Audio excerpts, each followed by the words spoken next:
Hello guys! Gagawa na naman tayo ng isang box arrangement. Ito ang mga flowers na ating gagamitin.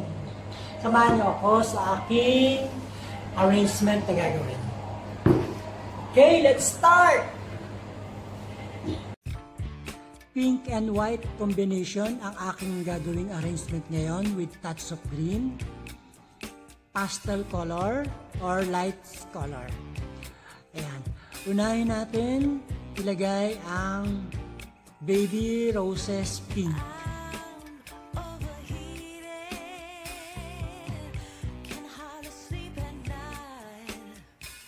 Kailangan nakatusok mabuti yung stem ng mga flowers sa floral foam para hindi siya madaling mabuhal. Kailangan nakatusok siyang mabuti.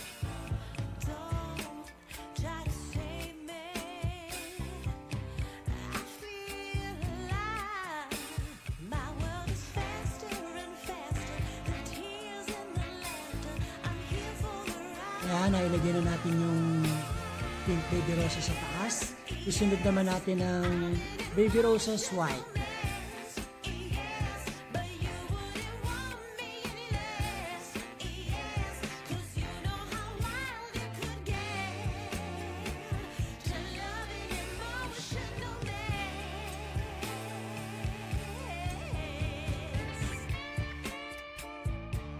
Yung baby roses white ay medyo mababa.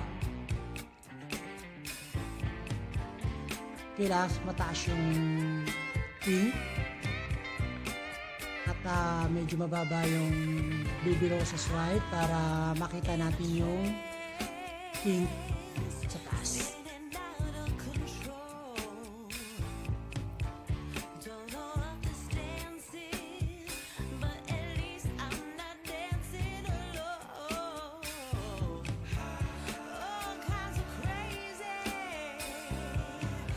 Sunod po natin ilagay ay pink roses.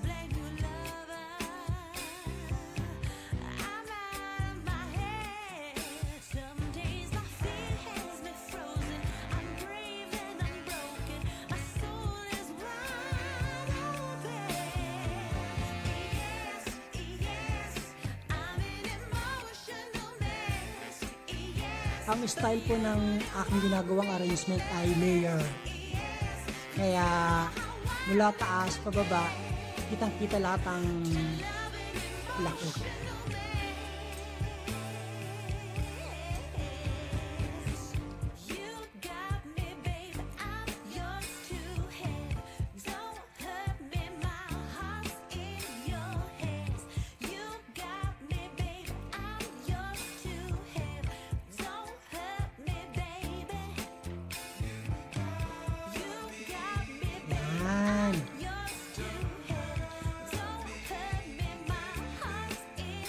Ganyan din natin ang baby roses sa side, katabi ng roses pink. Then sa kabila naman, kabilaan siya.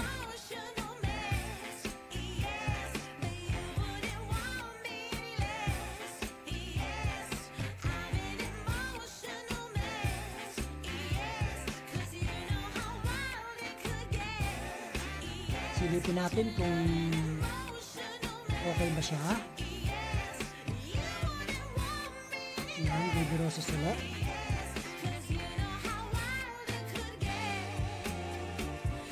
Lagyan natin ng white alstroemeria.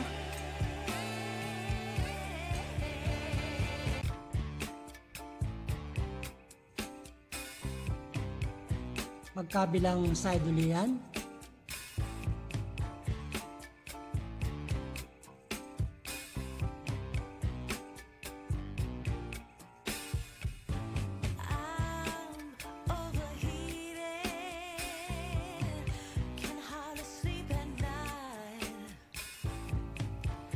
Okay. Baby roses ulit. Sunod natin ang baby roses white sa ibaba. Kasunod ng baby roses pink. Yan.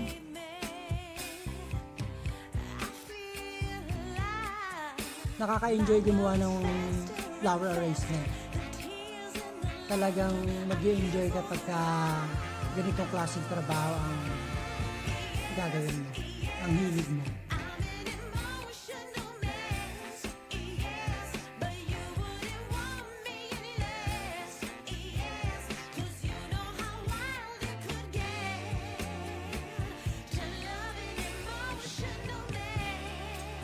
Alam ko yung iba sa inyo talagang mahilig talaga sa mga flowers.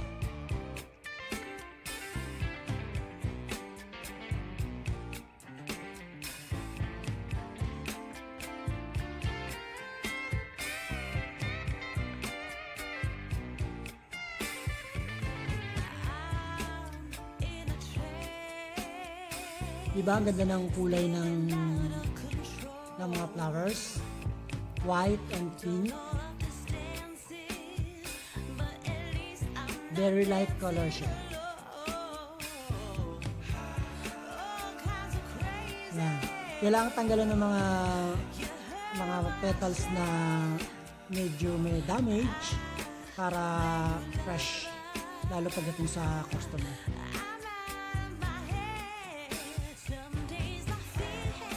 Yan. May forma na siya.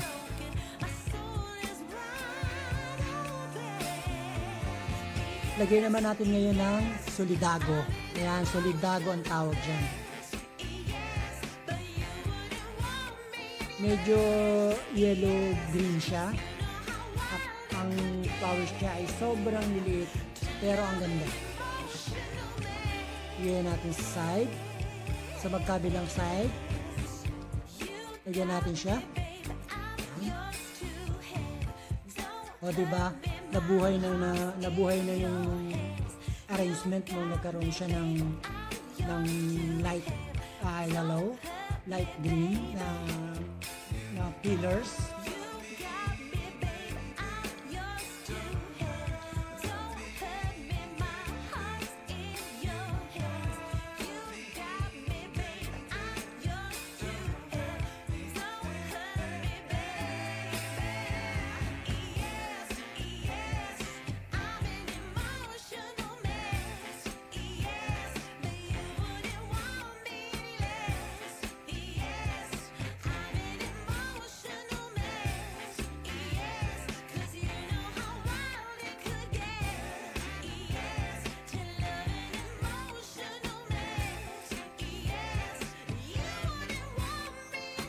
Lagyan natin yung touch sa pinakababa.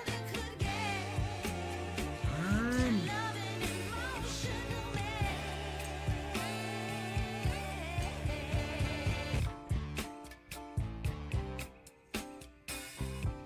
Yan, medyo buhay na siya, di ba? Maganda na yung kulay niya, yung kulay na light, lalong nabuhay nung nalagyan ng solidago. Ngayon, sunod natin lagay itong ruscus.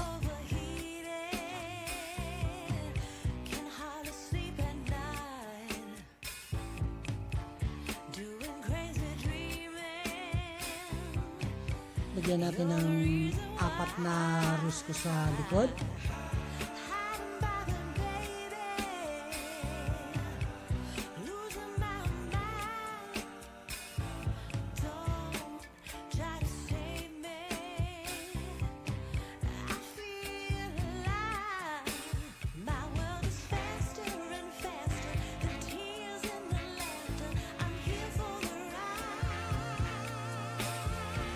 Gusto ko yung ruscus na to kasi kahit na abutin pa to ng 3 buwan, 4 na buwan, nakalagay sa tubig, hindi siya namamatay.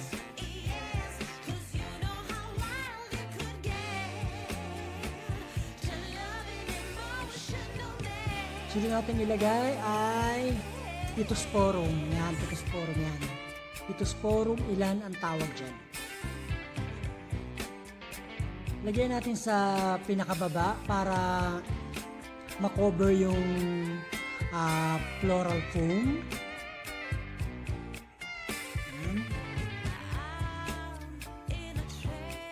maganda talaga ang arrangement pagka nilalagyan ng mga green.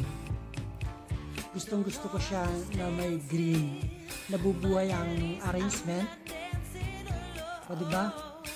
Parang yung sa garden din, natural, meron din siyang flowers tapos may green. Ang gandang tingnan.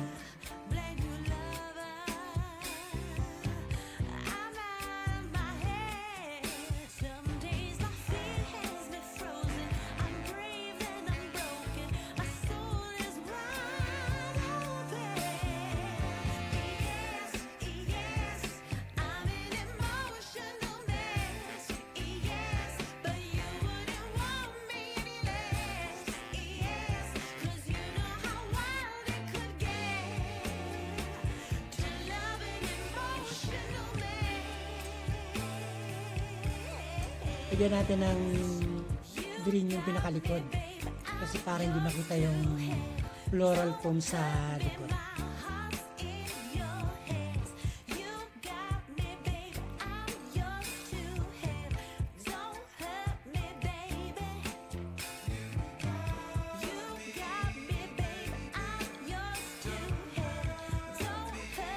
And guys, tapos na yung ating paglalagay ng green. Ayan, konting ayos-ayos lang, konting sipat-sipat kung okay na ba, pero palagay ko okay na siya sa akin.